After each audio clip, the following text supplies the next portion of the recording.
Is there room in God's house for gay and lesbian believers?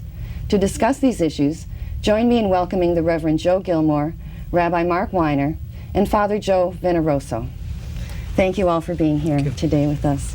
The Torah and the Bible contain passages which condemn homosexuality, so I'd like to hear from each of you about this. Could you say God's homophobic?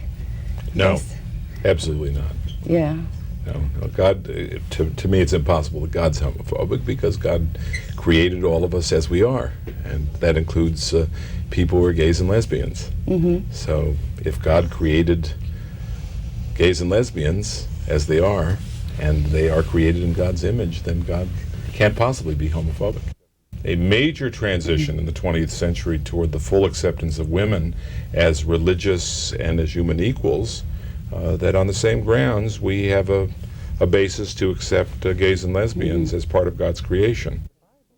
But what bothers me is that some people are using the Bible to drive other people out of religion, out of the church, out of the synagogue, bashing them over the head with a biblical quote. And to me, this is so antithetical of what Jesus taught us, what religion is supposed to be about.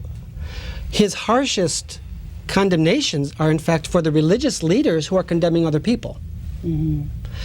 Again, to paraphrase one of his teachings, he would probably say to the religious leaders, I think the drag queens are getting into heaven before some of you. What are some of the other achievements of GLAAD? Well, there is a commemorative stamp of, commemorating the 20th anniversary of Stonewall. Right. There's also the 9X Yellow Pages now are including gay and lesbian organizations as part of the listings in their Yellow Pages. Right. GLAAD began in 1985 in response to the AIDS crisis.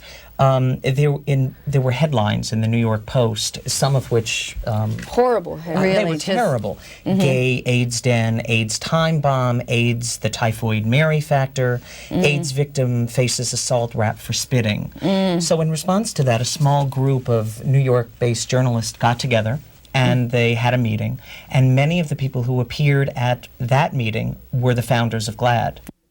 Media education, which is really an important and crucial aspect of what we do, because when we train journalists about what homophobia is and how to address the gay community and some of our issues, then their reporting becomes better. And when their reporting becomes better, then the messages that they're portraying are better.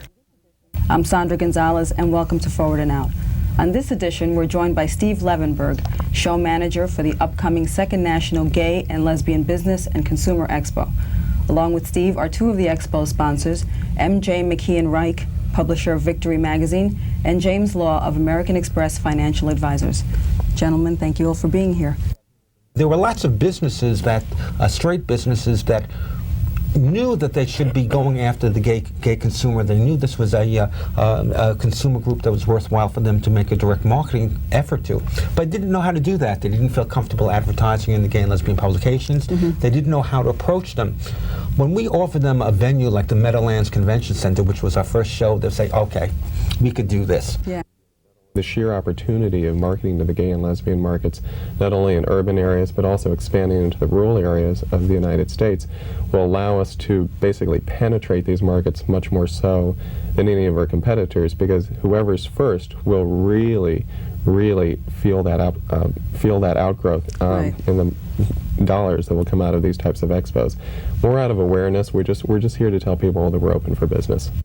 The big successful straight businesses are saying that in today's highly competitive environment, the difference between making your market share and possibly going belly up can be well attributed to how well you've served the gay and lesbian consumer.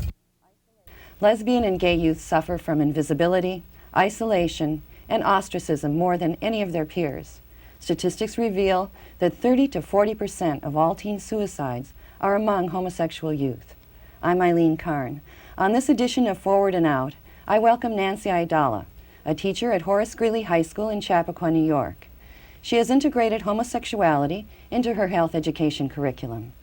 Welcome, Nancy. Welcome. Thanks for coming on the show and sharing this important information with us. Thanks. You've really been a groundbreaker in Chappaqua, bringing this curriculum into your classes. Can you tell us how that got started and what your motivation was? I think this has evolved through, I've been at Chappaqua for 7 years, and I've always discussed sexual orientation issues in my health course. But in recent years, I was not real sure that I was really being effective. And I found that many of us were aware of gay, lesbian issues, were aware of some of the at-risk issues for these kids, but nobody was out there teaching how to teach it. What are really interactive, dynamic activities that you can do to really get at homophobia and heterosexist attitudes? Like, what do you think is the most important thing for them? I think the most to hear from you? important thing is they're not alone. They're wonderful, they're okay. Being gay is part of you, it's not all of you. We live in a homophobic society, not that you need me to say that, but there's another side, there's a positive side. And if you hang in there or you reach out, it does get better.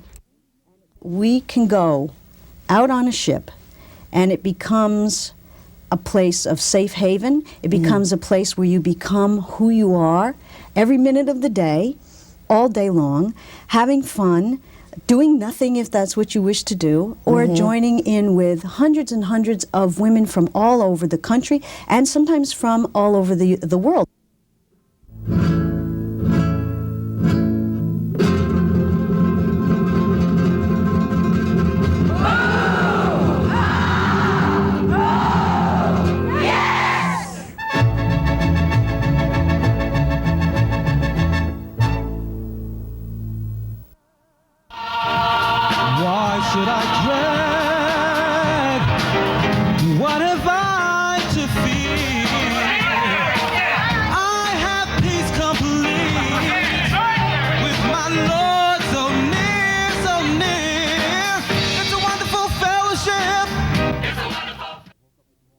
It's one song that we do at the end of our concerts called I Woke Up This Morning with My Mind Stayed on Jesus, okay? And to incorporate a more of a homosexual attitude, we said I woke up this morning with my mind stayed on freedom, which is what, you know, the choir is all about, freedom to be who we are.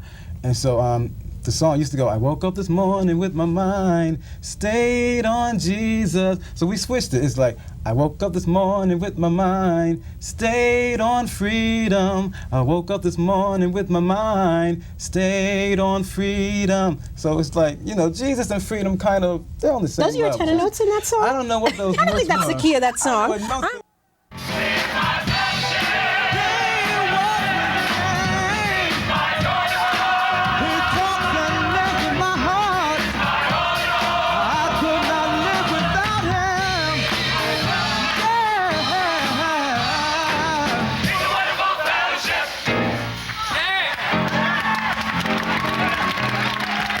I state in the song, we have to fight for the victim of gay-bashing goons. And I'm trying to remind Americans that after they come for me, well, they're going to come for you for a different reason. They might not like you because you have long hair, or because you're wearing an earring, or because you're an African American, or because you're Jewish. The hater will always find reasons to hate, and all Americans have to unite, and we have to defend all the marginal groups that are in danger.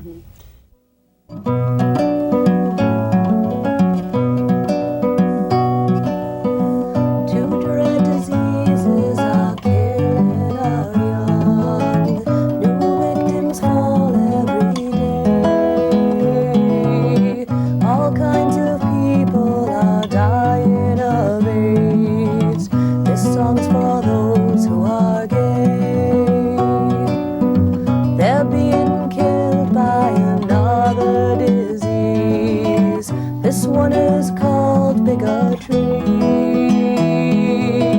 AIDS kills their bodies, but hate kills their souls. Both bring untold misery. What if we had a blackout? Illuminate me.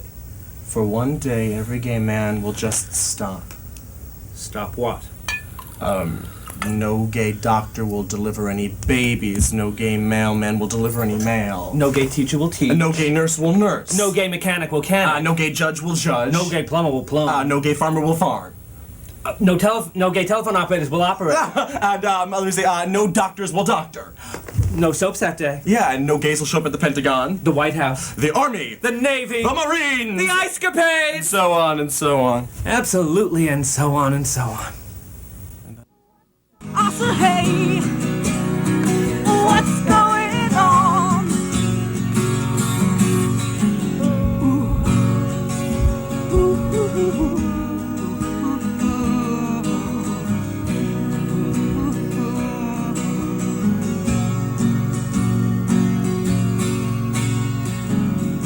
25 years of our lives and still trying to get up that great big hill I owe.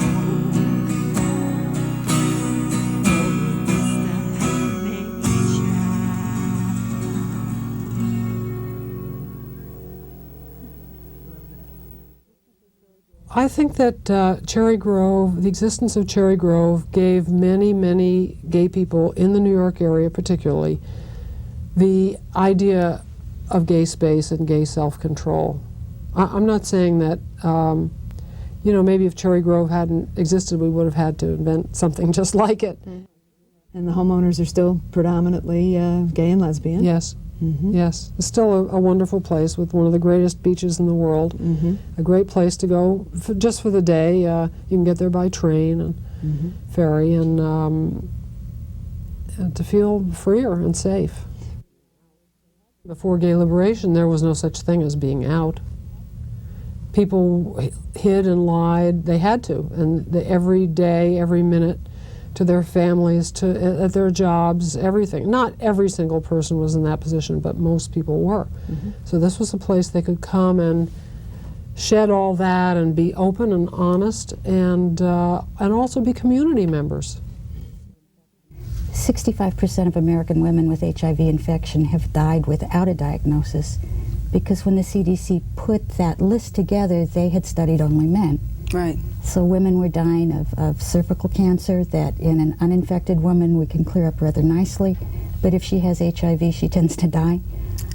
Really? Yes, and since men seldom get cervical cancer, guess what? It's not on the list and it's not diagnosable, so she never gets counted. It's not so much groups of people as it is behaviors. People who are doing behaviors that get blood, semen, or vaginal secretions into their bodies are at profound risk.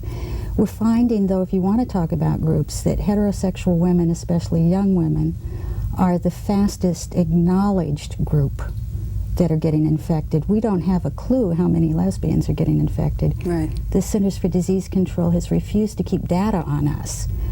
As a matter of fact... They've flatly refused. Yes. I don't quite understand that. I mean, is that... Well, they say it's negligible. However, I continue to go to funerals for lesbians who've died of AIDS and HIV. So how negligible is it? Yeah. If you don't have latex, what you can do is take regular plastic wrap. Whoops. And you want a big piece of it. A lot of people like this because it covers a big area. And you don't have to worry about it slipping as much. And, exactly, right. Exactly. But because it's made for microwaves, it's porous. And you don't want virus getting through. What you do is you take a lubricant, a water-based lubricant with nanoxanol 9. Nanoxanol 9 inactivates HIV virus. And you just squirt this generous amount over here, and you're going to want to rub that around. We'll just mush it around a bit. Okay? And fold it over. So you're making a sandwich. So then any virus has to pass through one layer, go through the nanoxanol 9, which inactivates it, and then still get through the other layer. Right.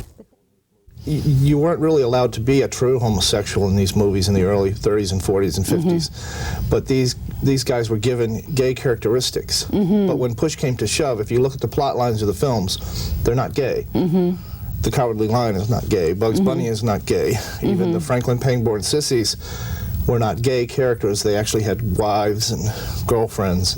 And you're not allowed to be gay in the movies. If you're actually gay, and if it's revealed as such, then you have to kill yourself or be murdered by the end of the film. Yeah. Heaven forbid there be some endorsement of a gay character by having a decent life.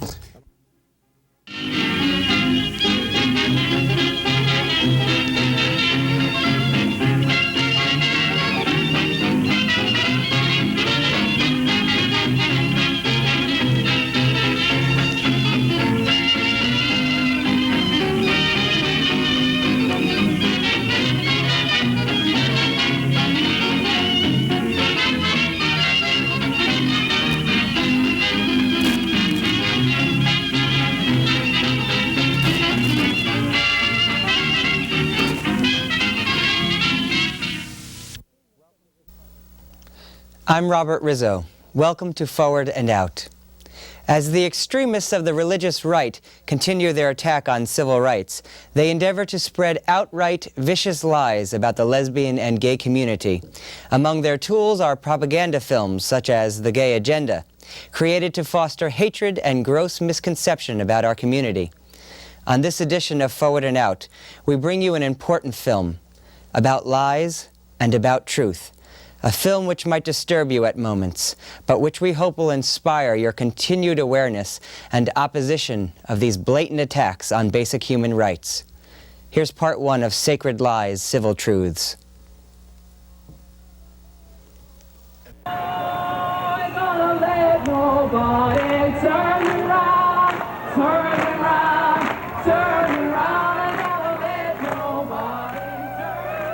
I think we need to be more than just tolerated. I think we need to be understood in the full range of whom we are, and perhaps why our expression seems to be, I think for a lot of straight people, so extremist. I think oftentimes, and my mother has put this to me, that we're constantly talking and hammering about our sexuality, but I feel that that is a way for ourselves to compensate the fact that we don't have images of ourselves in the media.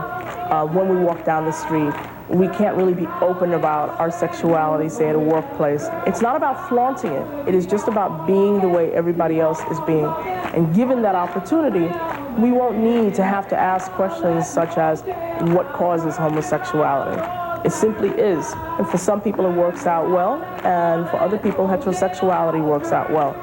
We are your fathers, your mothers, your sisters, your brothers.